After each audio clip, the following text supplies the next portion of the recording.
2025 ആദ്യ 7 മാസത്തിനുള്ളിൽ കൊല്ലപ്പെട്ടത് 7000-ലധികം പേർ.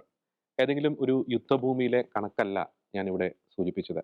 നൈജീരിയയിൽ ക്രൈസ്തവ വിശ്വാസത്തിന്റെ പേരിൽ അല്ലെങ്കിൽ ഒരു ക്രിസ്ത്യാനി ആയതിന്റെ പേരിൽ ഇസ്ലാമിക തീവ്രവാദ സംഘടനകളുടെ Boko Haram, Fulani, Islamic state പോലുള്ള ഇസ്ലാമിക തീവ്രവാദ സംഘടനകളുടെ കൊലക്കത്തിക്ക് ഇരയാകേണ്ടി വന്ന നിഷ്കളങ്കരുടെ ആ ഒരു എണ്ണമാണ് ഞാനിപ്പോൾ നിങ്ങളുടെ മുമ്പിൽ അവതരിപ്പിച്ചത്. ഈ നൈജീരിയയിൽ ഇപ്പോൾ നടന്നുകൊണ്ടിരിക്കുന്ന ഈ ഒരു ക്രൈസ്തവ വംശഹത്യ അത് നൽകുന്ന വളരെ സുപ്രധാനമായിട്ടുള്ള ചില സൂചനകളുണ്ട്. ചില മുന്നറിയിപ്പുകൾ കേരളത്തിന് അത് നൽകുന്നുണ്ട്. അധിനിവേശത്തിന് വേണ്ടി ഏത് ഹീനമായിട്ടുള്ള തന്ത്രങ്ങളും ഉപയോഗിക്കുന്ന പൊളിറ്റിക്കൽ ഇസ്ലാമിന്റെ ചില പൊയ്മുഖങ്ങൾ ഈ നൈജീരിയയിൽ നടന്നുകൊണ്ടിരിക്കുന്ന ഒരു വംശഹത്യയുടെ ഒരു പശ്ചാത്തലത്തിൽ നമുക്ക് കൃത്യമായിട്ടും തുറന്നു കാണിക്കാൻ സാധിക്കും. ഒരു പ്രദേശത്ത് ഒരു തന്ത്രമാണെങ്കിൽ മറ്റൊരു പ്രദേശത്ത് മറ്റൊരു തന്ത്രം പയറ്റുന്ന പൊളിറ്റിക്കൽ ഇസ്ലാമിന്റെ ചില അജണ്ടകളെ തുറന്നു കാട്ടുകയാണ് നിലപാട് എന്ന ഈ ഒരു പ്രോഗ്രാമിലെ ഇന്നത്തെ എപ്പിസോഡിലൂടെ. ഞാൻ ജോർജി, എന്നോടൊപ്പമുള്ളത് റോബിൻ ജോൺ. നൈജീരിയയുടെ മണ്ണ് ക്രൈസ്തവരുടെ രക്തം വീണ് കുതിരുകയാണ്. നമ്മൾ ഈ ഒരു ചർച്ച നടത്താനുള്ള പശ്ചാത്തലം തന്നെ നമുക്കറിയാം. ഇന്റർ സൊസൈറ്റിയുടെ ഒരു ലേറ്റസ്റ്റ് റിപ്പോർട്ട് എന്ന് പറയുന്നത് ഏവരെയും ഞെട്ടിക്കുന്നതാണ്. മനസാക്ഷിയുള്ള ഏവരെയും ഞെട്ടിക്കുന്ന ഒരു റിപ്പോർട്ട്. അതായത് ഈ കഴിഞ്ഞ ജനുവരി മുതൽ ഈ ഈ ഓഗസ്റ്റ് വരെയുള്ള മാസങ്ങളിൽ ഏകദേശം 7000-ലധികം ക്രൈസ്തവരാണ് നൈജീരിയയിൽ കൊല്ലപ്പെട്ടത് എന്ന വളരെ നടുക്കമുളവാക്കുന്ന, വളരെ ഞെട്ടിക്കുന്ന റിപ്പോർട്ട്. അതിൻ്റെ ഒരു കണക്കൊക്കെ പറയുകയാണെങ്കിൽ ഒരു ദിവസം ഏകദേശം 30ഓളം ക്രൈസ്തവർ, ഒരു മണിക്കൂറിൽ ഒന്നിലധികം ക്രൈസ്തവർ അവിടെ കൊലക്കത്തിക്ക്, ഇസ്ലാമിക ഭീകരരുടെ കൊലക്കത്തിക്ക് ഇരകളാക്കപ്പെടുന്നു. അവർക്ക് ഏകദേശം 20-ലധികം ഇസ്ലാമിക തീവ്രവാദ സംഘടനകളുടെ ഒരു സേഫ് സോണാണ് നൈജീരിയ എന്ന് പറയുന്നത്. അതുമാത്രമല്ല, ഇവർ എങ്ങനെയാണ് ഈ ഇസ്ലാമിക തീവ്രവാദികളുടെ കൊലക്കത്തിക്ക് ഇരയാകുന്നത്? അതിക്രൂരമായിട്ടുള്ള മാർഗങ്ങളുണ്ട്. നമ്മൾ പല വീഡിയോസൊക്കെ കഴിഞ്ഞ ദിവസങ്ങളിലൊക്കെ പുറത്തു വന്നതാണ്. ഈ കോഴിയെ ഒരു കശാപ്പുകാരൻ അറക്കുന്നത് പോലെ കഴുത്തറക്കുക, അല്ലെങ്കിൽ പോയിന്റ് ബ്ലാങ്കിൽ വെടിവെച്ച് കൊല്ലുക, ക്രൂരമായി സ്ത്രീകളെയാണെങ്കിൽ ക്രൂരമായി ബലാത്സംഗം ചെയ്തതിന് ശേഷം അവരെ പിച്ചി ചീന്തുക, അങ്ങനെ നടുക്കമുളവാക്കുന്ന വിഷയങ്ങൾ, പ്രതിസന്ധികൾ അവിടുത്തെ ക്രൈസ്തവർ നേരിട്ടുകൊണ്ടിരിക്കുന്നു. എന്തുകൊണ്ട് അവർ ആ ഒരു പ്രതിസന്ധി അല്ലെങ്കിൽ ആ ഒരു അക്രമം നേരിടേണ്ടി വരുന്നു? അതിനൊറ്റ കാരണം മാത്രമേ ഉള്ളൂ. അവർ ക്രൈസ്തവരാണ്, ക്രിസ്തു വിശ്വാസത്തിൽ അടിയുറച്ച് നിൽക്കുന്നു എന്ന ഒരു ഒറ്റ കാരണം മാത്രമേ അവർ ചെയ്ത ഒരു കുറ്റമായിട്ട് നമുക്ക് ചൂണ്ടിക്കാണിക്കാൻ സാധിക്കുകയുള്ളൂ. ഓർക്കുക, നൈജീരിയ എന്ന് പറയുന്നത് ഈ ഒരു യുദ്ധഭൂമിയല്ല, അല്ലെങ്കിൽ ഒരു എന്താണ് പറയുന്നത്, ഒരു വംശീയമായിട്ടുള്ള കലാപം നടക്കുന്ന ഒരു മേഖലയല്ല, ഒരു ആഭ്യന്തര കലാപം നടക്കുന്ന ഒരു മേഖലയല്ല. ഒരു നമ്മൾ എന്താ പറയുന്നത്, നോവാർ ഏരിയ ആണ്. അതായത് ഒരു യുദ്ധം നടക്കാത്ത ഒരു സമാധാനപൂർണ്ണമായിട്ടുള്ള ഒരു ഏരിയ ആണ് നൈജീരിയ എന്ന് പറയുന്നത്. അവിടെയാണ് പ്രതിവർഷം 7000-ഓളം ക്രൈസ്തവർ തങ്ങളുടെ വിശ്വാസത്തിന് വേണ്ടി ജീവൻ വെടിയേണ്ടി വരുന്ന ദാരുണമായിട്ടുള്ള സാഹചര്യം. നമുക്ക് അതിന്റെ പല ആസ്പെക്റ്റുകൾ എനിക്ക് തോന്നുന്നു നമുക്ക് ചർച്ച ചെയ്യാമെന്ന് എനിക്ക് തോന്നുന്നു. ഏറ്റവും ആദ്യം എനിക്ക് പറയാനുള്ള ഒരു പോയിന്റ് ഇതാണ്: എങ്ങനെ അക്രമത്തിലൂടെ, എങ്ങനെ ഭീഷണിയിലൂടെ, എങ്ങനെ ഭയപ്പെടുത്തിക്കൊണ്ട് തങ്ങളുടെ അധിനിവേശം സ്ഥാപിക്കാം എന്നതിൻ്റെ പൊളിറ്റിക്കൽ ഇസ്ലാം നടത്തുന്ന നീക്കത്തിൻ്റെ ഏറ്റവും വലിയ, ഈ ആധുനിക കാലഘട്ടത്തിലെ ഏറ്റവും വലിയ ക്ലാസിക് എക്സാമ്പിളാണ് നൈജീരിയ എന്ന് പറയുന്നത്. മാത്രമല്ല, ഈ പറയുന്ന സെലക്റ്റീവായിട്ടുള്ള മനുഷ്യാവകാശത്തിൻ്റെ അല്ലെങ്കിൽ മനുഷ്യാവകാശം പ്രസംഗിക്കുന്നവരുടെ കുറ്റകരമായിട്ടുള്ള നിശബ്ദതയുടെ, പ്രീണന രാഷ്ട്രീയത്തിൻ്റെ ഏറ്റവും ക്ലാസിക് എക്സാമ്പിളാണ് നൈജീരിയ എന്ന് പറയുന്നത്. നമ്മൾ പലതവണ ചർച്ച ചെയ്തതാണ്, പക്ഷെ വീണ്ടും വീണ്ടും ഇത് ആവർത്തിക്കേണ്ടി വരുന്ന ഒരു സാഹചര്യമാണ്. ഗാസയിലേക്ക് നോക്കുവാൻ കണ്ണുകളുണ്ട്, റാഫയിലേക്ക് നോക്കുവാൻ കണ്ണുകളുണ്ട്, അല്ലെങ്കിൽ വേറെ എവിടെയെങ്കിലും നോക്കാൻ കണ്ണുകളുണ്ട്, യൂറോപ്പിലേക്ക് വരുന്ന അഭയാർത്ഥികളുടെ പ്രശ്നങ്ങൾ നോക്കാൻ കണ്ണുകളുണ്ട്, റഷ്യ യുക്രൈൻ യുദ്ധഭൂമിയിലേക്ക് നോക്കാൻ കണ്ണുകളുണ്ട്.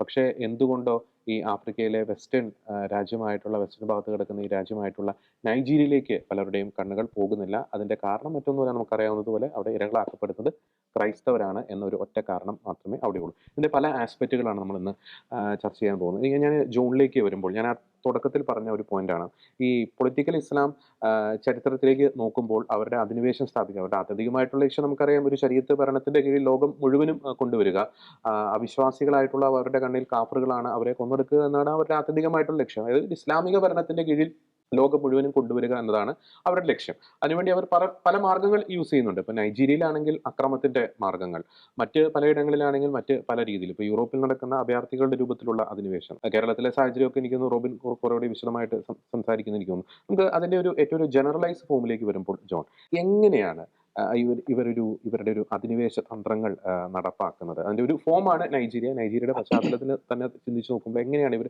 അധിനിവേശ തന്ത്രങ്ങൾ നടപ്പാക്കുന്നത്? നമുക്കറിയാം, ഈ അക്രമം യൂസ് ചെയ്യുമ്പോൾ പിന്നെ അവിടെയുള്ളവർക്ക് ഒരു ഭയത്തിന്റെ ഒരു സാഹചര്യത്തിൽ ജീവിക്കേണ്ട ഒരു സാഹചര്യം.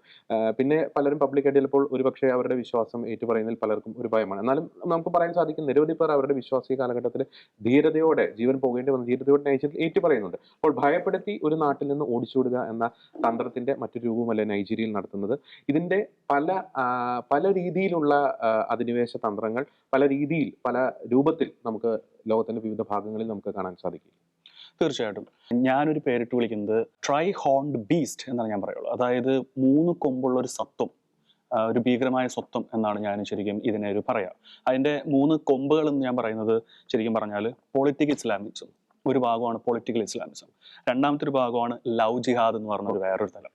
മൂന്നാമത്തെ ഒരെണ്ണമാണ് അവസാനത്തെ ഞാൻ പറയുന്നത് റിലീജിയസ് എക്സ്ട്രീമിസം, അല്ലെങ്കിൽ പറയുന്നത് ടെററിസം.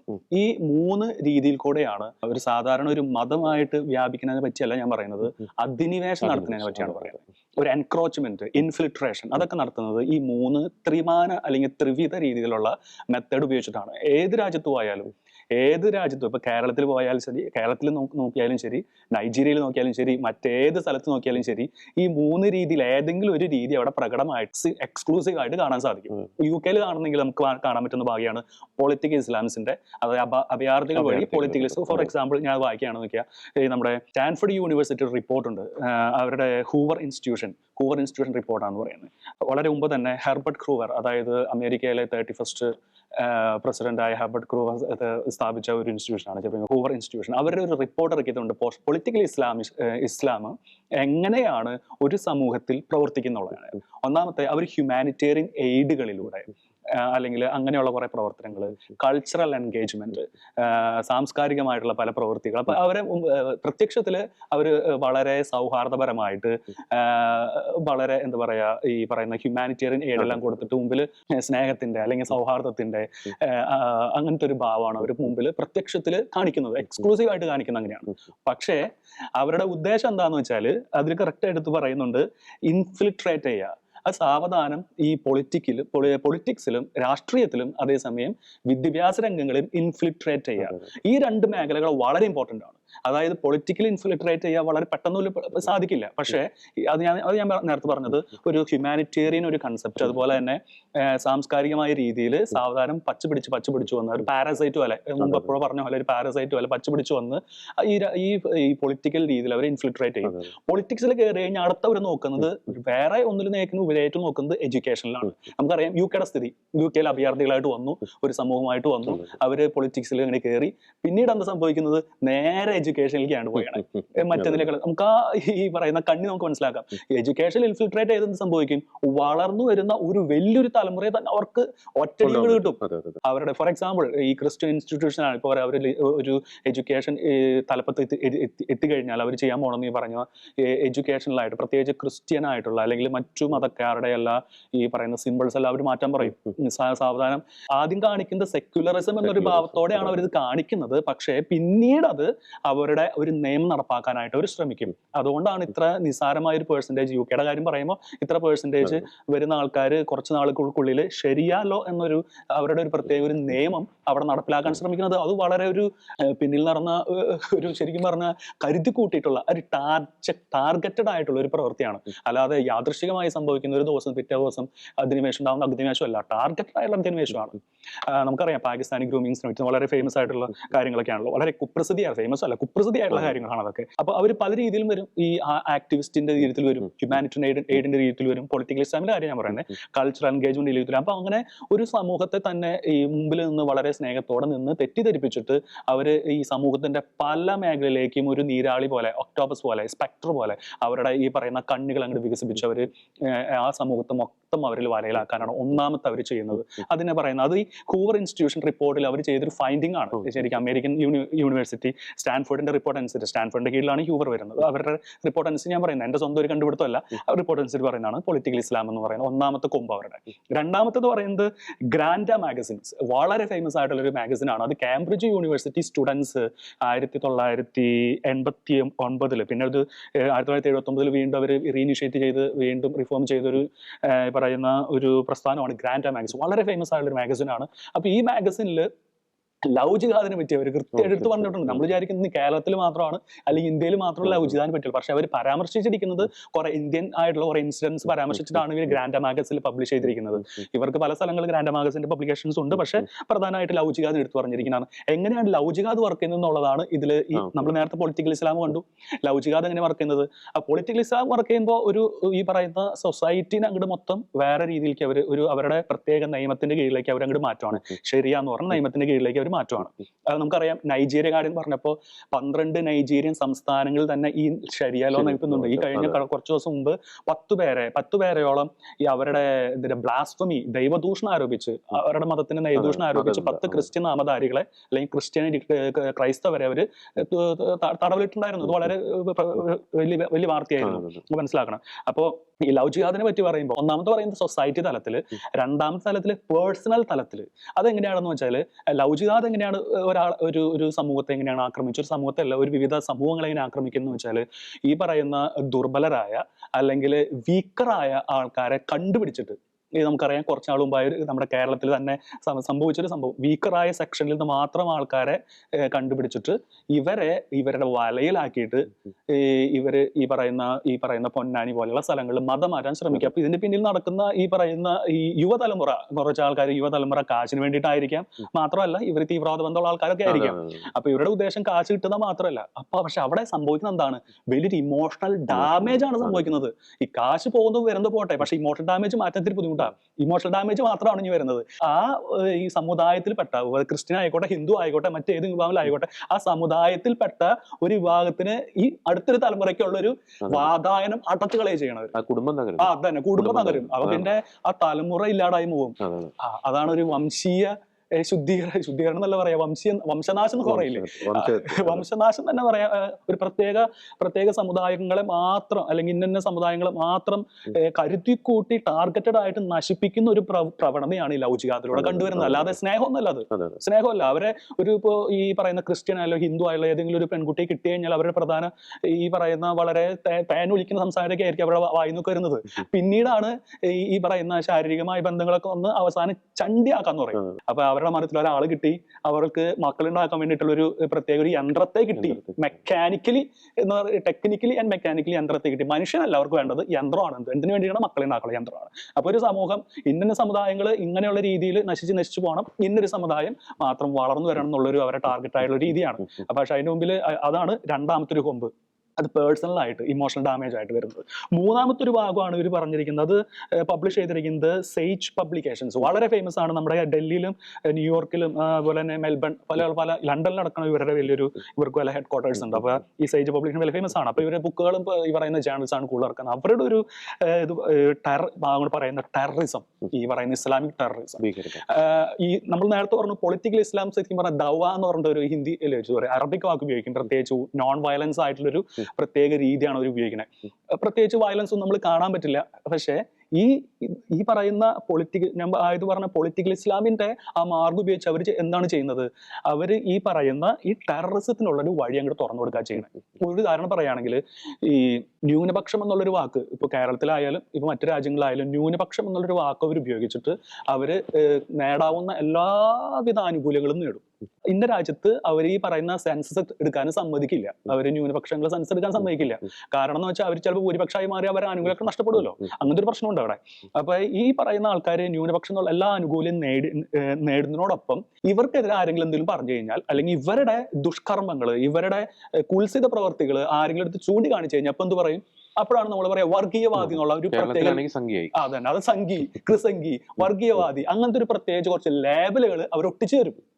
എന്നിട്ട് പറയാണ് ഞങ്ങൾ ന്യൂനപക്ഷമാണ്, ഞങ്ങൾ ഉപദ്രവിക്കരുത്. പക്ഷെ സെൻസസ് എടുക്കുമ്പോൾ കാണാം സെൻസസ് എടുക്കുമ്പോൾ കാണാം ഇവരുടെ ഇരവാദം എത്രത്തോളം ഉണ്ടെന്ന് അവിടെ. പക്ഷെ അടുക്കാൻ സമ്മതിക്കില്ല, അതാണ് വേറെ കാര്യം. അപ്പൊ ഇങ്ങനെ നമ്മൾ ഈ പൊളിറ്റിക്കൽ ഇസ്ലാം ഇതിനുള്ള ഒരു വേദി അങ്ങോട്ട് തുറന്നു കൊടുക്കുകയാണ് ചെയ്യണത്. പിന്നീട് വരുന്ന റിലീജിയസ് എക്സ്ട്രീമിസം.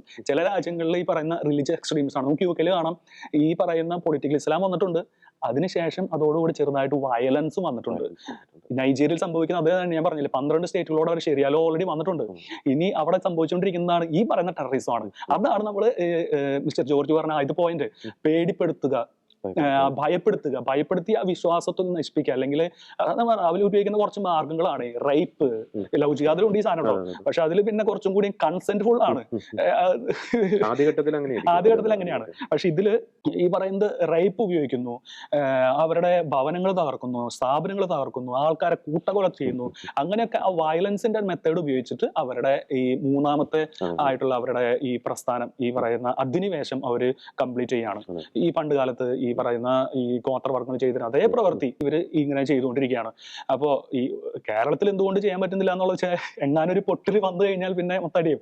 അതിലാവട്ടെ, കേരളത്തിൽ നമ്മൾ മിസ്റ്റർ റോബി എന്തായാലും പറയും, അതിനുവേണ്ടി ഞാൻ പറയുന്നില്ല. പക്ഷെ ഇതാണ് അവരുടെ റിലീജിയസ് എക്സ്ട്രീമിസത്തിന്റെ ഒരു ഭാഗം. അപ്പോൾ അവരെന്ത് ചെയ്യുന്നത്, ഐസൊലേഷൻ എന്ന് പറഞ്ഞാൽ ഇന്ന പ്രത്യേക സ്ഥലത്ത് ഐസൊലേറ്റ് ചെയ്യും. ഈ ഐസൊലേറ്റഡ് ആയ ഏരിയസ്, ഈ ക്രിസ്ത്യൻസ് ഉള്ള ഏരിയ കൂടുതൽ ഒറ്റപ്പെട്ട സ്ഥലങ്ങളാണ്. ഇവിടെയാണ് കൂടുതൽ അവർ ആക്രമണം നടത്തുന്നത്. അതേ ആ സ്ഥലങ്ങളിൽ ഈ പറയുന്ന നൈജീരിയൻ ഗവൺമെന്റിന് ഈ പറയുന്ന മിലിറ്ററി വിന്യസിക്കാൻ അവിടെ സാധിച്ചിട്ടില്ല. അതാണ് വേറൊരു പ്രശ്നം നൈജീരിയനെ പറ്റി പറയുമ്പോൾ. ഈ ടെററിസം, ഇപ്പൊ നമുക്കറിയാം ഈ പറയുന്ന ഈ 3 കാര്യങ്ങൾ, ഈ പറയുന്ന 3 കൊമ്പുകൾ, ഭീകര സ്വത്ത് എന്ന് പറഞ്ഞ ഈ 3 കൊമ്പുകൾ, പൊളിറ്റിക്കൽ ഇസ്ലാം, ലവ് ജിഹാദ്, റിലീജിയസ് എക്സ്ട്രീമിസം, അതായത് ടെററിസം, ഈ 3 മാർഗത്തിലൂടെ ലോകമെങ്ങും എല്ലാ സ്ഥലത്തും, ഫ്രാൻസ്, UK, അമേരിക്കയിലുണ്ട് കേട്ടോ ഈ കാര്യം. ട്രംപ് വന്നതിന് ശേഷം കുറവൊന്നും ഉണ്ടായിട്ടില്ല. ന്യൂയോർക്കിലൊക്കെ പോയാൽ നമുക്ക് വാർത്തകളൊക്കെ കിട്ടുന്നതാണ്. പിന്നെ മിക്ക രാജ്യങ്ങളിലും, കേരളം ഉൾപ്പെടെ മിക്ക രാജ്യങ്ങളും, കേരളത്തിലെ നമുക്ക് ഇതിന്റെ എക്സെപ്ഷൻ, ലവ് ജിഹാദ് എന്ന് പറഞ്ഞ വേറെ രീതിയിൽ നടക്കുന്നുണ്ട്. അപ്പൊ എല്ലാ രീതിയിലും അവർ എൻക്രോച്ച് ചെയ്തുകൊണ്ടിരിക്കുകയാണ്, ഈ സമൂഹത്തിൽ ഇൻഫിൽട്രേറ്റ് ചെയ്തുകൊണ്ടിരിക്കുകയാണ്. ഇതിൽ ഏറ്റവും സങ്കടകരമായ കാര്യം എന്ന് പറഞ്ഞാൽ എഡ്യൂക്കേഷനും ഈ പറയുന്നപ്പോൾ ഈ ഇമോഷണൽ ഡാമേജും ആണ് ഏറ്റവും കൂടുതലായിട്ട് വരുന്നത്. അടുത്തൊരു തലമുറ, ഒരു സമുദായത്തിന്റെ അടുത്ത തലമുറയെ തന്നെ എക്സ്ട്രീമിനൈസ് ചെയ്യുക എന്ന് പറഞ്ഞാൽ ഇല്ലാതാക്കാൻ വേണ്ടി ശ്രമിക്കുന്ന ഒരു പ്രത്യേകതരം. അപ്പൊ ഈ അവരുടെ അതിന് പിന്നിലുള്ള ചേതവികാരം എന്ന് വെച്ചാൽ എന്ന് പറഞ്ഞാൽ ഇതാണ്, ഇവരുടെ ആ ശരിയാലോ ലോകമെങ്ങും സ്ഥാപിക്കുക എന്നുള്ളതാണ് ഇവരുടെ പേര്. അപ്പൊ ഞാൻ ഒരു കാര്യം കൂടി പറഞ്ഞ് അവസാനിപ്പിക്കുകയാണ്. 2000 മുതലുള്ള ഒരു റിപ്പോർട്ട് നോക്കി കഴിഞ്ഞാൽ, നൈജീരിയൻ റിപ്പോർട്ട് നോക്കി കഴിഞ്ഞാൽ 2000 മുതൽ 2025 വരെ 62,000-ഓളം ഈ പറയുന്ന തീവ്രവാദ കേസ്, ഈ പറയുന്ന ബോക്കോ ഹറാം, ISWAP, ഫുലാനി ഹെർട്സ്മാൻ തുടങ്ങിയ ഈ തീവ്രവാദികൾ, മുസ്ലിം തീവ്രവാദികളുടെ ഇത്രയധികം കേസുകളാണ് നമ്മൾ കേട്ടിരിക്കുന്നത്. കേസുകളും ഈ പറയുന്ന വയലൻസ് അറ്റാക്കുകൾ 62,000-ഓളം. ഇത് കഴിഞ്ഞ വർഷം 1,200-ഓളം കേസുകളാണ് പറഞ്ഞത്. എന്ന് പറഞ്ഞാൽ ആൾക്കാർ ധാരാളം മരിച്ചു പോയിട്ടുണ്ടാവും, അല്ലെങ്കിൽ കൊലപാതകം ചെയ്യപ്പെട്ടു പോയിട്ടുണ്ടായിരിക്കും. പക്ഷെ കേസുകൾ നോക്കുമ്പോൾ 1,200-ഓളം കേസുകളുണ്ട്. ഈ കഴിഞ്ഞ ജാനുവരി തൊട്ട്, അതായത് 2025 ജാനുവരി തൊട്ട് ഈ പറയുന്ന ഓഗസ്റ്റ് വരെയുള്ള 800-ഓളം കേസുകൾ വന്നിട്ടുണ്ട്. അപ്പൊ അതിലാണ് നമ്മൾ പറഞ്ഞത് 7,000-ഓളം ആളുകൾ ഈ പറയുന്ന ഒരു ഓഗസ്റ്റോട് കൂടി മരിച്ചു വേണ്ട ഒരു മണിക്കൂറിൽ ഒരാൾ വെച്ച് നല്ല രീതിയിൽ ഒന്നിൽ കൂടുതൽ ആൾക്കാർ വെച്ച രീതിയിൽ. സോ വളരെ ഞെട്ടിപ്പിക്കുന്ന വാർത്തകളാണ്. എന്തുകൊണ്ടാണ് നൈജീരിയ എത്രത്തോളം ഒരു അവഗണിക്കപ്പെട്ട ഒരു സ്ഥലമായിട്ട് ലോകത്തിന്റെ കണ്ണിൽ മാറുന്നത്, ലോകത്തിന്റെ കണ്ണിൽ നിന്ന് പെടാത്തുന്നുള്ള കാര്യത്തിന് ഇപ്പോഴൊരു ഉത്തരം ആയിട്ടില്ല. പലപ്പോഴും വളരെ കുറച്ച് മീഡിയകൾ മാത്രമാണ് പറയുന്ന എക്സിൽ കാണുന്ന, അല്ലെങ്കിൽ ഈ ഫേസ്ബുക്കിലോ ഇൻസ്റ്റാഗ്രാമിലോ കാണുന്ന കുറച്ച് അല്ലറ ചില്ലറ കുറച്ച് മാധ്യമങ്ങൾ മാത്രമാണ് ഇതിനെപ്പറ്റി ഈ സപ്പോർട്ട് അല്ലെങ്കിൽ റിപ്പോർട്ട് ചെയ്യുന്നത്. ഈ നൈജീരിയൻ ഗവൺമെന്റിന്റെ ഉന്നത തലത്തിലിരിക്കുന്ന ആൾക്കാർ തന്നെ ഈ പറയുന്ന ഈ പറയുന്ന ഈ തീവ്രവാദ അനുഭാവികളാണ്. അതാണ് അവിടെ വേറൊരു കാര്യം. എങ്ങനെയാണ് അതിന്റെ ഒരു 2-3 കണക്കൂടി ഞാനൊന്ന് ആഡ് ഓൺ ചെയ്യാൻ ആഗ്രഹിക്കുകയാണ്. നേരത്തെ നമ്മൾ ഈ പറഞ്ഞ ഈ ഭയപ്പെടുത്തുക എന്നുള്ളൊരു സംഗതി, ഈ 2009 മുതൽ 2025 വരെയുള്ള കണക്കുകൾ നോക്കുമ്പോൾ ഏകദേശം 18,000-ഓളം തവണ പല ക്രൈസ്തവ ദേവാലയങ്ങൾക്ക് നേരെ നൈജീരിയയിൽ ആക്രമണം നടന്നിട്ടുണ്ട്. 22,000-ലധികം തവണ ക്രൈസ്തവ സ്ഥാപനങ്ങൾക്ക് നേരെ ആക്രമണം നടത്തിയിട്ടുണ്ട്. 10 വർഷത്തെ ഒരു കണക്ക് നോക്കുമ്പോൾ 145-ലധികം വൈദികരെ തട്ടിക്കൊണ്ടു പോയിട്ടുണ്ട്. നമുക്കറിയാം അതൊക്കെയാണ് ഇവരുടെ ബേസിക് ആയിട്ടുള്ളൊരു സംഗതി. നമ്മൾ ഇവരുടെ ഓരോ അജണ്ടയ്ക്ക് പിന്നിലും ഇവരുടെ ഒരു ലക്ഷ്യം എന്ന് പറയുന്നത് ഭയപ്പെടുത്തുക. ഇപ്പോൾ നമുക്കിപ്പോൾ ലവ് ജിഹാദിന്റെ കേസ് തന്നെ ആയിക്കോട്ടെ, അതൊരു ഭയത്തിലേക്കാണ് നയിക്കുന്നത്. ഇപ്പൊ നൈജീരിയയിലെ ഈ പറയുന്ന കൊലപാതകങ്ങളുടെ പിന്നിലും അതിന്റെ ലക്ഷ്യം എന്ന് പറയുന്നത് ഭയത്തിലേക്കാണ് നയിക്കുന്നത്. അല്ലെങ്കിൽ മറ്റു തരത്തിലുള്ള അധിനിവേശം എന്ന് പറയുന്നത് ഒരു ഭയത്തിലേക്കാണ് നയിക്കുന്നത്. ഈ പൊളിറ്റിക്കൽ പരമായിട്ടുള്ള ഒരു അധിനിവേശം അതൊരു ഭയത്തിലേക്കാണ് നയിക്കുന്നത്. ആ ഭയത്തിന്റെ ആത്യന്തികമായിട്ടുള്ള എൻ പ്രോഡക്റ്റ് എന്ന് പറയുന്നത് ഇവർ ലക്ഷ്യമിടുന്നത് ഒരു സമുദായത്തിന്റെ ഒരു വംശഹത്യ, ഒരു വംശനാശം, തങ്ങളുടെ ഉയർച്ച, അതുവഴി ഒരു ശരീഅത്ത് നിയമം അവിടെ സ്ഥാപിക്കുക. ഞാൻ റോബിനിലേക്ക് വരികയാണ്. റോബിൻ, നമ്മൾ ഇവരുടെ ഓരോ തന്ത്രങ്ങളും നമ്മളെടുത്ത് സൂക്ഷ്മമായിട്ട് പരിശോധിക്കുമ്പോൾ ഈ സാഹചര്യത്തിനനുസരിച്ച് അത് രാഷ്ട്രീയമായിക്കോട്ടെ, സാംസ്കാരികമായിക്കോട്ടെ, ജോഗ്രഫിക്കലായിക്കോട്ടെ, ജനസംഖ്യയുമായി ബന്ധപ്പെട്ട കാര്യത്തിലായിക്കോട്ടെ, തന്ത്രപരമായിട്ട് അവരുടെ അജണ്ടകൾ മാറ്റുക, അല്ലെങ്കിൽ വളരെ കാൽക്കുലേറ്റഡ് ആയിട്ട് തന്ത്രങ്ങൾ ഇംപ്ലിമെന്റ് ചെയ്യുക. അതിൽ ഈ പൊളിറ്റിക്കൽ ഇസ്ലാമിനെ പോലെ ഇത്രത്തോളം ഒരു ടാലന്റ് ആയിട്ടുള്ള മറ്റൊരു പ്രസ്ഥാനം ഉണ്ടെന്ന് നമുക്ക് സംശയമുണ്ട്. ഇപ്പോൾ നൈജീരിയയിൽ അവർ പയറ്റുന്ന തന്ത്രമായിരിക്കില്ല ഇന്ത്യയിൽ പയറ്റുന്ന തന്ത്രമായിരിക്കില്ല അമേരിക്കയിൽ അല്ലെങ്കിൽ യൂറോപ്പിൽ. ഇനി ഇന്ത്യയിൽ തന്നെ ഇപ്പോൾ കേരളത്തിൽ പയറ്റുന്ന തന്ത്രമായിരിക്കില്ല അങ്ങ് യു.പി. കേരളത്തിൽ തന്നെ പാലായിൽ പയറ്റുന്ന തന്ത്രമായിരിക്കില്ല എറണാകുളത്ത്, അല്ലെങ്കിൽ എറണാകുളത്ത് പയറ്റുന്ന തന്ത്രമായിരിക്കില്ല മലബാറിൽ. അപ്പോൾ അത് മാത്രമല്ല, ഇവർ കാണിക്കുന്ന ഒരു വേഗത എന്ന് പറയുന്നത് യൂറോപ്പിൽ ഇപ്പോൾ സംഭവിച്ചുകൊണ്ടിരിക്കുന്നത് നമുക്കറിയാം. വളരെ ചുരുങ്ങിയ വർഷത്തിനുള്ളിൽ അതിനുവേണ്ടി സംഭവിക്കുന്നു. അപ്പോൾ ഈ നൈജീരിയ നമുക്കൊരു എന്താ പറയുക, ഒരു ചുമ്മാ ഒരു ഒറ്റപ്പെട്ട സംഭവമായിട്ട് നമുക്ക് തള്ളിക്കളയാൻ സാധിക്കുമോ? അതിന്റെ ചില അനുരണനങ്ങൾ നമുക്ക് ഈ പറയുന്ന കേരളത്തിലും നമ്മളായിരിക്കുന്ന സാഹചര്യങ്ങളിലൊക്കെ നമുക്ക് ഒന്നല്ലെങ്കിൽ മറ്റൊരു രീതിയിൽ നമുക്ക് കാണാൻ സാധിക്കില്ലേ? ഇത് രണ്ട് രീതിയിൽ നമുക്കതിനെ കാണാം. ഒന്ന്, കേരളത്തിന്റെ ഒരു അടിസ്ഥാനം വെച്ചുകൊണ്ട് ഒരു ഒരു മൈക്രോ ലെവല്, പിന്നെ ഒരു മാക്രോ ലെവല്, ഒരു വിശാലമായ രീതിയിലും ഒരു ചെറിയ രീതിയിൽ എന്ന് വെച്ചാൽ എങ്ങനെയാണ് തമ്മിൽ ഈ നൈജീരിയയിൽ പയറ്റുന്ന അതേ തന്ത്രങ്ങൾ കേരളത്തിൽ എങ്ങനെ പയറ്റുന്നു, ഈ രണ്ട് രീതിയിൽ നമുക്ക് ഇതിനെ കാണാം. ഒന്ന്, നമ്മൾ ആത്യന്തികമായി മനസ്സിലാക്കേണ്ടത് പൊളിറ്റിക്കൽ ഇസ്ലാം പണ്ട് കാലങ്ങളിൽ രാജ്യങ്ങളെ ആക്രമിച്ച് കീഴടക്കി അതിനുശേഷം അവിടെ മതം അടിച്ചേൽപ്പിച്ച് അവിടെയുള്ള ഈ ഏത് രാജ്യത്തെയാണോ കീഴടക്കുന്നത് ആ രാജ്യത്തിൽ മതം അടിച്ചേൽപ്പിക്കുന്നു, ആ രാജ്യത്തെ ഇസ്ലാം ആക്കുന്നു. അതിനുശേഷം അവിടെ ഇസ്ലാം ആകാൻ എന്ന് വെച്ചാൽ ഒറ്റയടിക്ക് ഇസ്ലാം ആക്കുമ്പോൾ ഒരു വലിയ രോക്ഷം ഉണ്ടാകാനുള്ള സാധ്യതയെ ഭയന്ന് ജസിയ എന്ന് പറയുന്ന നികുതി ഏർപ്പെടുത്തുന്നു. ആ ജസിയ പതിയെ പതിയെ ഇവരെ വിഴുങ്ങുന്ന ഒരു വ്യാഘ്രം പോലെ അങ്ങനെ പതിയെ എല്ലാവരും ഇസ്ലാമായി മാറുന്നത്. അതൊക്കെ തുർക്കിയൊക്കെ അതിന്റെ ഏറ്റവും ഉത്തമമായ ഉദാഹരണമാണ്, എങ്ങനെ ഒരു രാജ്യത്തെ മൊത്തം ഇസ്ലാമാക്കി എന്നുള്ളതിന്റെ. അപ്പൊ അങ്ങനെയുള്ള ഒരു പണ്ട് കാലത്തെ ഒരു രീതി ഉണ്ടായിരുന്നു. ആക്രമിച്ച രാജ്യങ്ങളെ കീഴടക്കുന്നു, അവരെ ഇസ്ലാമാക്കുന്നു. ഇന്ന് അങ്ങനെ ആക്രമിച്ച രാജ്യങ്ങളെ കീഴടക്കാൻ കഴിയില്ല, അങ്ങനെ ഒറ്റയടിക്ക് ഇസ്ലാമാക്കാൻ കഴിയില്ല. അപ്പോൾ അവർ ചെയ്തുകൊണ്ടിരിക്കുന്നത് മറ്റൊരു തന്ത്രമാണ്, എന്ന് വെച്ചാൽ ഇസ്ലാമിക തീവ്രവാദമാണ് അതിനുവേണ്ടി ഉപയോഗിക്കുന്നത്. ഇപ്പൊ നമ്മൾ ഈ ആഫ്രിക്കയിൽ നടക്കുന്നത്, ഇപ്പൊ ഈ നൈജീരിയ പെർട്ടിക്കുലർലി നമ്മൾ നൈജീരിയ എടുത്ത് പറയുന്നു. പക്ഷെ ഈ ആഫ്രിക്കയുടെ സബ്സഹാറൻ മേഖല, ഒരു സഹൽ റീജിയൻ മുഴുവൻ വളരെ രൂക്ഷമായ രീതിയിലുള്ള തീവ്രവാദി ആക്രമണങ്ങൾ, തീവ്രവാദ പ്രസ്ഥാനങ്ങളുടെ ഒരു കേന്ദ്രമായി മാറിക്കൊണ്ടിരിക്കുന്നു എന്നുള്ളതിന്റെ റിപ്പോർട്ടുകൾ പതിയെ പതിയെ, നേരത്തെ അധികം വരുന്നില്ലായിരുന്നു, ഇപ്പോൾ പതിയെ പതിയെ അത് ഉയർന്നു വരുന്നു. കാരണം പല രാജ്യങ്ങൾക്ക് വരെ, പല രാജ്യങ്ങളുടെ ഇൻട്രസ്റ്റുകൾക്ക് അത് ഭീഷണിയാകുന്നു എന്നുള്ളത് കൊണ്ടാണ് ഈ തീവ്രവാദ പ്രസ്ഥാനങ്ങളുടെ, ഇപ്പോൾ ക്രിസ്ത്യാനികളെ ആക്രമിക്കുന്നു എന്നുള്ളത് കൊണ്ടല്ല, പല രാജ്യങ്ങൾ, ഇപ്പൊ അമേരിക്കയ്ക്ക് ആ മേഖലയിൽ ഇൻട്രസ്റ്റ് ഉണ്ട്, ചൈനയ്ക്ക് ആ മേഖലയിൽ ഇൻട്രസ്റ്റ് ഉണ്ട്, ഇൻവെസ്റ്റ്മെന്റ് ഉണ്ട്, ഇൻട്രസ്റ്റ് ഉണ്ട്. അതുപോലെ തന്നെ റഷ്യക്ക് ആ മേഖലയിൽ, വാഗ്നർ ഗ്രൂപ്പിന്റെ ഒക്കെ നമുക്കറിയാം കഥകൾ, നമുക്കറിയാം ഈ ഗോൾഡ് മൈനിങ് അടക്കമുള്ള കാര്യങ്ങളെല്ലാം ഇവിടെ വ്യാപകമായി നടക്കുന്ന ഒരു സ്ഥലമാണ്. അപ്പം അവർ പലപ്പോഴും ഈ തീവ്രവാദ ഗ്രൂപ്പുകളെയാണ് ഉപയോഗിക്കുന്നത് ഇതിനെല്ലാം വേണ്ടിയിട്ട്. അപ്പോൾ അങ്ങനെ പല രാജ്യങ്ങളുടെയും ഇൻട്രസ്റ്റുകൾ ഇവിടെ ഹനിക്കപ്പെടുന്ന സാഹചര്യം കൂടി ഉണ്ടാകുന്ന ഒരു അവസരത്തിലാണ് ഇപ്പോൾ പലപ്പോഴും തീവ്രവാദ ഗ്രൂപ്പുകളെ കുറിച്ച് ഭയങ്കരമായി ഈ സഹൽ റീജിയനിൽ, എന്ന് വെച്ചാൽ സബ്സഹാറൻ മേഖലയിൽ ഈ തീവ്രവാദ ഗ്രൂപ്പുകളെ കുറിച്ചുള്ള വാർത്തകൾ ഇന്റർനാഷണലി പൊങ്ങി വരുന്നതിന്റെ കാരണം, ഇപ്പൊ കൂടുതലായിട്ട് പൊങ്ങി വരുന്നുണ്ട്. എനിക്ക് തോന്നുന്നത് അധികം താമസിക്കാതെ മിക്കവാറും ഈ സഹൽ മേഖലയിലെ പല രാജ്യങ്ങളിലും ഒന്നുകിൽ അമേരിക്ക അല്ലെങ്കിൽ ചൈന ആരുടെയും നേതൃത്വത്തിലൊക്കെ ഇവിടെ സൈനിക നടപടി ഉണ്ടാകാനുള്ള സാധ്യതകൾ വളരെ കൂടുതലാണ്. കാരണം ഇവിടെ അൽഖയ്ദയുമായി ബന്ധപ്പെട്ട തീവ്രവാദ ഗ്രൂപ്പുകൾ, അതുപോലെ തന്നെ ഇസ്ലാമിക് സ്റ്റേറ്റുമായി ബന്ധപ്പെട്ട തീവ്രവാദ ഗ്രൂപ്പുകൾ, ഇതെല്ലാം അവിടെ പൊങ്ങി വരുന്നത്. എന്ന് വെച്ചാൽ മാലി അടക്കം, അതുപോലെ സെനഗൽ തൊട്ട് മാലി, ബുർക്കിന ഫാസോ, നൈജർ, അതുപോലെ തന്നെ ചാഡ്, സുഡാൻ നമുക്കറിയാം, സുഡാൻ ആഭ്യന്തര യുദ്ധം നടന്നുകൊണ്ടിരിക്കുക, അതും തീവ്രവാദികൾ തമ്മിലാണ് എന്നുള്ളത് ഒരു വശം നിലനിൽക്കുന്നുണ്ട്. തീവ്രവാദത്തിന്റെ ഒരു കാര്യം കൂടി അതിനുള്ള. അതുപോലെ തന്നെ എരിട്രി അടക്കമുള്ള, അതുപോലെ തന്നെ താഴേക്ക് സൊമാലിയയിലൊക്കെ ഇസ്ലാമിക് സ്റ്റേറ്റിന്റെ ഒരു വിങ് തന്നെ അവിടെ അവർ ഫോം ചെയ്തുകൊണ്ടിരിക്കുകയാണ്. അതുപോലെ തന്നെ ഈ മാലി അടക്കമുള്ള, ചാഡ്, നൈജർ അടക്കമുള്ള മേഖലകളിലെല്ലാം ഈ അവിടെ ഒരു വെസ്റ്റേൺ ഒരു ഇസ്ലാമിക് ടെററിസത്തിന്റെ, ഇസ്ലാമിക് സ്റ്റേറ്റിന്റെ ഒരു ടെററിസ്റ്റ് ഗ്രൂപ്പിന്റെ ഒരു പ്രൊവിൻസ് അവിടെ സ്ഥാപിക്കാനുള്ള നൽകുന്ന, എന്ന് വെച്ചാൽ അവിടുന്ന് ഇങ്ങോട്ട് ഈ ആഫ്രിക്കയുടെ സദേൺ ഭാഗങ്ങളിലേക്ക് നോക്കുകയാണെങ്കിൽ ഒരു ക്രിസ്ത്യൻ മേഖലയാണ് പിന്നീട് വരുന്നത്.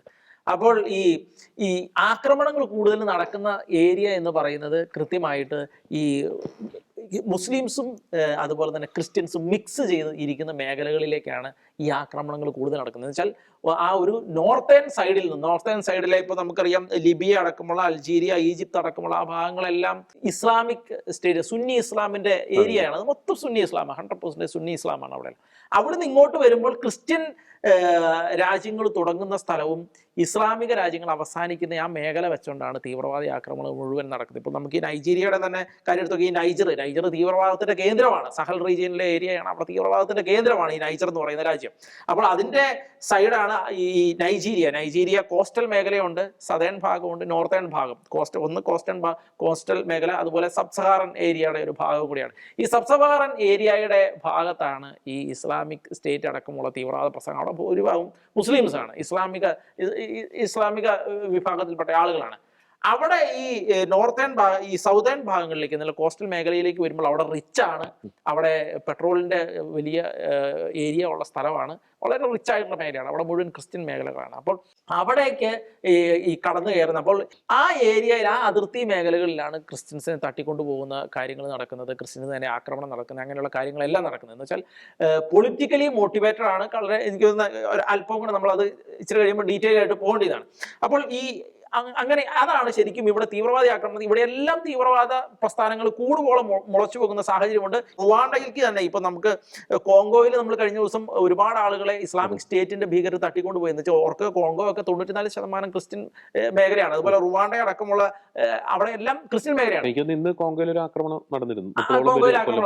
അപ്പൊ ഇവിടെ എല്ലാം ക്രിസ്ത്യൻ ഭൂരിപക്ഷം 94% ക്രിസ്ത്യൻ മേഖലയുള്ളിടത്താണ് ഇസ്ലാമിക് സ്റ്റേറ്റ് ആക്രമണം നടത്തിക്കൊണ്ട്, ഇസ്ലാമിക് സ്റ്റേറ്റിന്റെ ഭീകരർ ആക്രമണം നടത്തിക്കൊണ്ടിരിക്കുന്നത്. അപ്പോൾ അങ്ങനെ എന്ന് വെച്ചാൽ അവരിങ്ങനെ ഈ ക്രിസ്ത്യൻ സ്റ്റേറ്റുകളിലേക്ക് കടന്നു കയറാൻ ശ്രമിച്ചുകൊണ്ട്, എന്ന് വെച്ചാൽ പണ്ട് കാലത്ത് എങ്ങനെ രാജാക്കന്മാർ രാജ്യങ്ങൾ ആക്രമിച്ച് കീഴടക്കുന്ന സാഹചര്യം ഉണ്ടോ, അതേ ഒരു സാഹചര്യം ഇന്ന് ഈ സഹൽ റീജിയനിൽ ക്രിസ്ത്യൻ മേഖലയും ഇസ്ലാമിക മേഖലയും തമ്മിൽ സന്ധിക്കുന്ന ആ മേഖലകളിൽ വ്യാപകമായിട്ട്, ആ മേഖല മൊത്തം തീവ്രവാദി പ്രസ്ഥാനങ്ങളാണ്. ആ തീവ്രവാദ പ്രസ്ഥാനങ്ങൾക്ക് മുഴുവൻ കൃത്യമായ ഫണ്ടിങ് കൃത്യമായിട്ട് ഇസ്ലാമിക രാജ്യങ്ങളിൽ നിന്നാണ് വരുന്നത്. എന്ന് വെച്ചാൽ പണ്ട് കാലത്ത് യുദ്ധം ചെയ്ത് രാജ്യങ്ങളെ കീഴടക്കി, അതേപോലെ ഇന്ന് തീവ്രവാദം ഉപയോഗിച്ച് ഈ ആഫ്രിക്കയിലെ മേഖലകൾ കീഴടക്കുക എന്നുള്ള ഒരു ലക്ഷ്യമാണ്. കറക്റ്റായിട്ട് അത് തന്നെയാണ് സംഭവിച്ചുകൊണ്ടിരിക്കുന്നത്. പിന്നെ ശരിക്കും ഏകദേശം 10,000-70,000-ഓളം ഈ അടുത്ത കുറച്ച് കാലങ്ങൾക്കുള്ളിൽ 10,000-70,000-ഓളം ആളുകളെ ഈ നൈജീരിയയിൽ തന്നെ തീവ്രവാദികൾ കൊന്നൊടുക്കി എന്നുള്ള റിപ്പോർട്ടുകൾ പുറത്തു വരുമ്പോൾ ശരിക്കും നമ്മൾ മനസ്സിലാക്കേണ്ട ഇതേ കണക്ക് നമ്മൾ വേറൊരിടത്ത് വെച്ച് അപ്ലൈ ചെയ്ത് നോക്കണം. എന്ന് വെച്ചാൽ ഗാസയിലെ കൊല്ലപ്പെട്ട ആളുകളുടെ കണക്ക് ഏകദേശം ഇതായിട്ട് സെയിം ആണ്.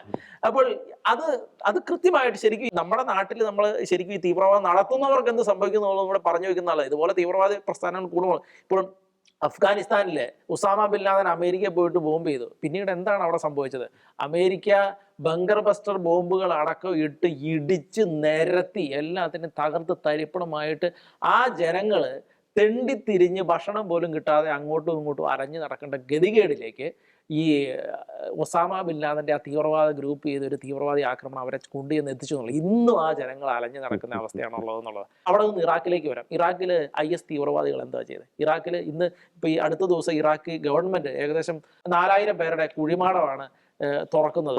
എന്ന് വെച്ചാൽ അവിടെയുള്ള ക്രിസ്ത്യാനികളെ ക്രൂരമായിട്ട് കൊന്നൊടുക്കി. അവസാനം എന്ത് സംഭവിച്ചു? ലോകരാജ്യങ്ങളെല്ലാം കൂടെ ചെന്നേച്ചിട്ട് ഇവരെ എല്ലാത്തിനെയും കൊന്നുകളയുന്ന സാഹചര്യം. അവസാനം ഇതിന്റെ കാലിഫേറ്റിന്റെ തലപ്പത്തിരുന്ന ബാഗ്ദാദിനെ ഏതാണ്ട് പട്ടിയെ ഓടിച്ചിട്ട് തല്ലിക്കൊല്ലുന്ന പോലെയാണ് അമേരിക്ക ഓടിച്ചിട്ട് വെടിവെച്ച് കൊന്നു കളഞ്ഞത്.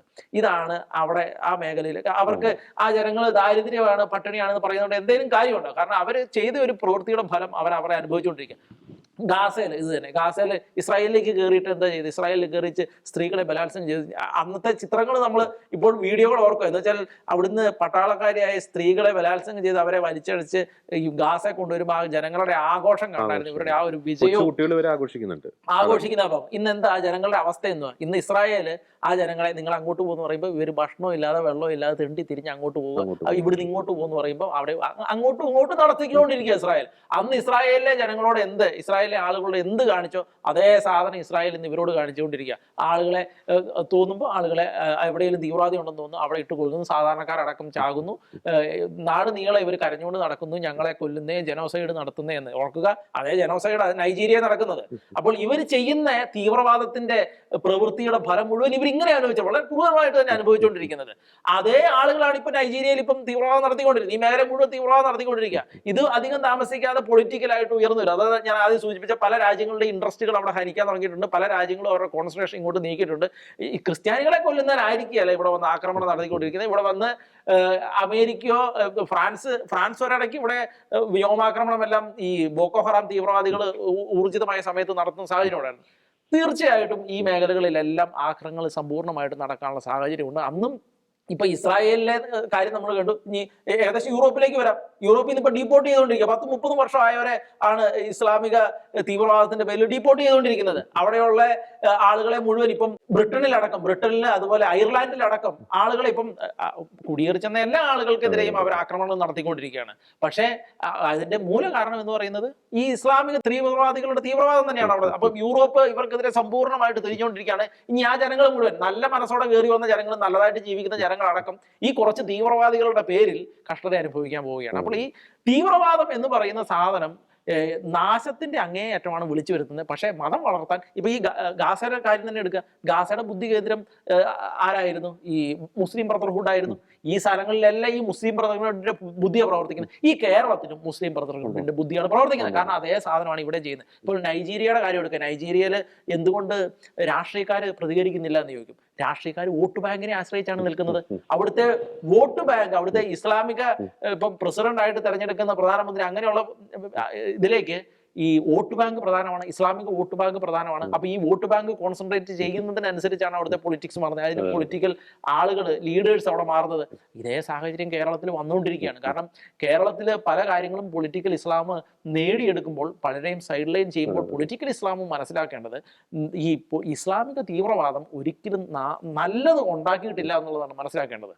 നല്ലത് ഒരിക്കലും ഉണ്ടാക്കിയിട്ടില്ല, നാശം മാത്രമേ അത് വിളിച്ചു വരുത്തുള്ളൂ. കാരണം ഇപ്പോൾ തന്നെ കേരളത്തിലെ ആളുകൾ പ്രതികരിക്കുകയും ഡിവൈഡ് ചെയ്ത് നിൽക്കുന്നത് അതവർ ശരിക്കും മനസ്സിലാക്കേണ്ടതാണ്. കാരണം ഇവർ കുറച്ച് കാലങ്ങളായിട്ട് ചെയ്യുന്ന തീവ്രവാദത്തിന്റെ ബഹിർസ്ഫുരണമാണ് ഇന്ന് സമൂഹം ഇതുപോലെ ഡിവൈഡായി നിൽക്കുന്നത്. അല്ലാതെ അവർ നല്ലത് ചെയ്തതിന്റെ അടിസ്ഥാനത്തിൽ ഉണ്ടായതല്ല ഇതൊന്നും.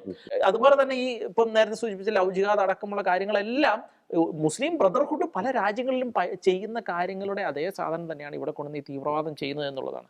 അപ്പോൾ നമുക്ക് ഈ നൈജീരിയയുടെ അടിസ്ഥാനത്തിൽ നൈജീരിയ കാണാതെ ഇരിക്കുന്നത് ഇവിടുത്തെ പൊളിറ്റിക്കൽ ഇസ്ലാമിനോടുള്ള ഒരു അടിമത്തത്തിന്റെ ഭാഗമായിട്ട് കൂടിയാണ് എന്നുള്ളത് നമുക്ക് അറിയാവുന്ന വസ്തുതയാണ്. അപ്പോൾ നൈജീരിയ കാണാതെ ഇരിക്കുന്ന ആളുകളോട് നമുക്ക് പറയാനുള്ള, തീവ്രവാദ പ്രസ്ഥാനങ്ങളോട്, തീവ്രവാദത്തെ സപ്പോർട്ട് ചെയ്യുന്നവരോട് നമുക്ക് പറയാനുള്ളത്, ഈ ഗാസയിലെയും അതുപോലെ തന്നെ സിറിയയിലെയും അഫ്ഗാനിസ്ഥാനിലെയും എല്ലാം തീവ്രവാദത്തിന്റെ അനന്തരഫലം എന്തായിരുന്നു എന്നുള്ളത് നിങ്ങൾ മനസ്സിലാക്കുക.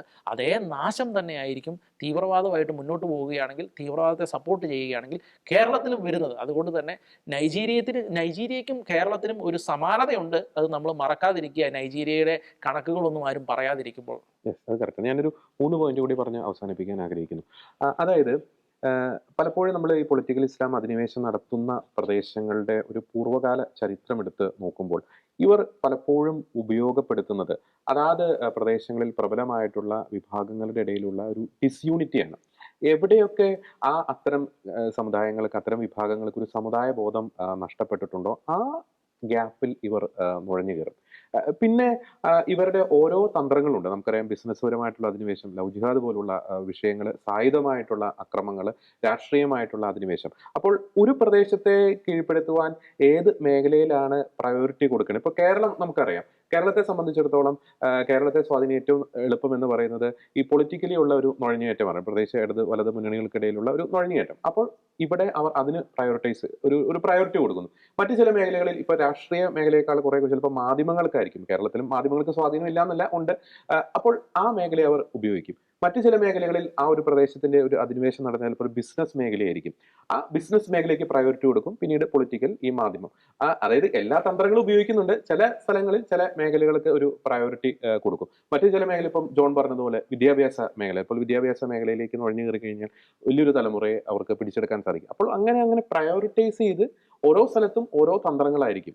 അത് ചിലപ്പോൾ നമ്മൾ അടുത്ത പഞ്ചായത്തിൽ പോകുമ്പോൾ അവിടെ വേറെ തന്ത്രമായിരിക്കും, ചിലപ്പോൾ ഒരു വാർഡിൽ പോകുമ്പോൾ ഒരു തന്ത്രമായിരിക്കും. അത് നമ്മൾ വളരെ കാൽക്കുലേറ്റഡ് ആയിട്ട് തന്നെ ഇവർ നീങ്ങുന്നുണ്ട് എന്നൊരു കാര്യത്തിൽ യാതൊരു സംശയവുമില്ല. ഇനി അടുത്തൊരു കാര്യം കൂടി നാം ചിന്തിക്കേണ്ടത്, നമുക്ക് എത്രയൊക്കെ പറഞ്ഞാലും എനിക്ക് തോന്നുന്നു ഒരു പ്രവചന സ്വഭാവത്തോടെ നമുക്ക് പറയാൻ സാധിക്കുന്ന ഒരു കാര്യമുണ്ട്. വർഷങ്ങൾക്ക് ശേഷം ഒരുപക്ഷെ ആഫ്രിക്കയിൽ ഏറ്റവും കൂടുതൽ ഒരു ക്രൈസ്തവ വിശ്വാസം തഴച്ചു വളരുന്ന ഒരു പ്രദേശമായിട്ട് നൈജീരിയ മാറാനുള്ള ഒരു സാധ്യതയുണ്ട്. കാരണം ക്രൈസ്തവ വിശ്വാസ വളർച്ചയുടെ ഒരു ചരിത്രം തന്നെയാണ് നമുക്ക് അത് നൽകുന്ന ഒരു ആധികാരികമായിട്ടുള്ള ഡേറ്റ എന്ന് പറയുന്നത്. നമുക്കറിയാം, റോമ പട്ടണം, അവിടെ ക്രൈസ്തവരെ തലകീഴാക്കി കുരിശിൽ തറച്ചു കൊന്ന ചരിത്രം നമുക്കറിയാം.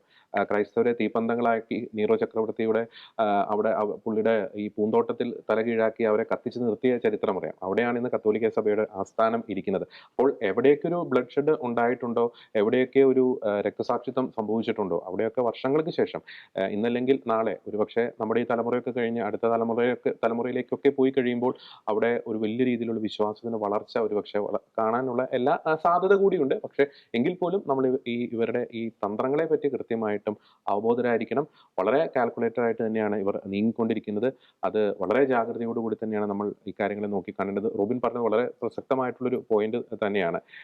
എവിടെയൊക്കെ നമ്മൾ പൊളിറ്റിക്കൽ ഇസ്ലാമിൽ ഒരു വാതിൽ തുറന്നു കൊടുത്തിട്ടുണ്ടോ, അത് പല കാരണങ്ങളായിക്കോട്ടെ, ചിലപ്പോൾ വോട്ട് ബാങ്ക് രാഷ്ട്രീയം, അധികാര രാഷ്ട്രീയം, അല്ലെങ്കിൽ മറ്റു ചില സ്വാർത്ഥ താല്പര്യങ്ങൾ, ആ പ്രദേശങ്ങളൊക്കെ പിന്നീട് നശിച്ചിട്ടുണ്ട് എന്നത് വളരെ ചരിത്രപരമായിട്ടുള്ളൊരു യാഥാർത്ഥ്യം തന്നെയാണെന്ന കാര്യത്തിൽ യാതൊരു തർക്കവുമില്ല. മറ്റൊരു കാര്യം കൂടി ഒന്ന് നമ്മൾ ചിന്തിക്കേണ്ടിയിരിക്കുന്നു. അതായത് ഇപ്പോൾ ചില പ്രദേശങ്ങളിൽ ഇവർ വലിയൊരു ഭൂരിപക്ഷത്തിലേക്ക് വന്നിട്ടുണ്ടാവില്ല. അവിടെ ഇവർ പയറ്റുന്ന തന്ത്രം വേറൊരു രീതിയിലായിരിക്കും.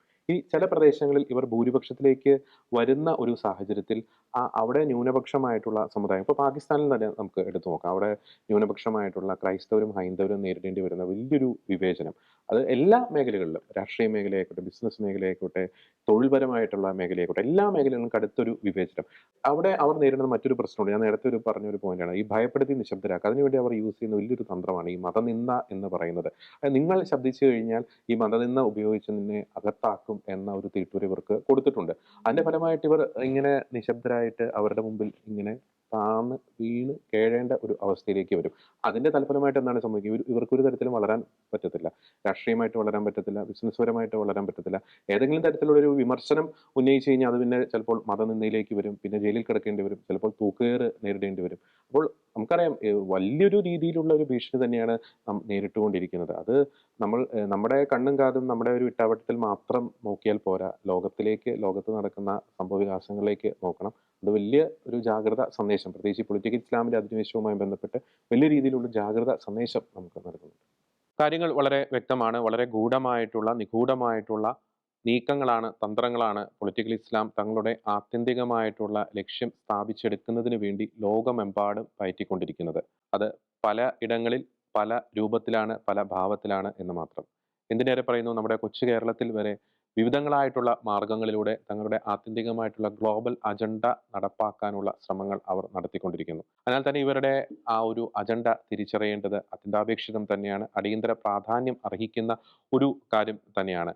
ആരൊക്കെ പൊളിറ്റിക്കൽ ഇസ്ലാമിന് വാതിൽ തുറന്നു കൊടുത്തിട്ടുണ്ടോ അവർക്ക് പിന്നീട് പശ്ചാത്തപിക്കേണ്ടി വന്നിട്ടുണ്ട് എന്നത് ലോക ചരിത്രം നമ്മുടെ മുമ്പിൽ തുറന്നു കാട്ടുന്ന വലിയൊരു വസ്തുത തന്നെയാണ്. അതിനാൽ തന്നെ പൊളിറ്റിക്കൽ ഇസ്ലാമിനെ, അവരുടെ അജണ്ടകളെ ഒറ്റപ്പെടുത്തുക, അതിനെ പിന്തുണയ്ക്കുന്നവരെ തള്ളിപ്പറയുവാൻ ഇവിടുത്തെ പൊതുസമൂഹം തയ്യാറാവുക, മതേതര മനസ്സുള്ള എല്ലാവരും തയ്യാറാവുക. അല്ലെങ്കിൽ ഒരുപക്ഷെ നൈജീരിയ നമ്മുടെ കേരളത്തിലും അല്ലെങ്കിൽ നമ്മളായിരിക്കുന്ന സാഹചര്യങ്ങളിലും ആവർത്തിക്കാനുള്ള എല്ലാ സാധ്യതയും ഉണ്ട് എന്ന ആ ഒരു മുന്നറിയിപ്പ് നൽകിക്കൊണ്ട് നിലപാട് എന്ന ഈ ഒരു പ്രോഗ്രാമിലെ ഇന്നത്തെ എപ്പിസോഡ് ഞങ്ങൾ വൈൻഡപ്പ് ചെയ്യുന്നു. മറ്റൊരു വിഷയത്തിലെ നിലപാടുമായി ഞങ്ങൾ വീണ്ടും വരുന്നതായിരിക്കും. എല്ലാ പ്രിയപ്പെട്ട പ്രേക്ഷകർക്കും നന്ദി.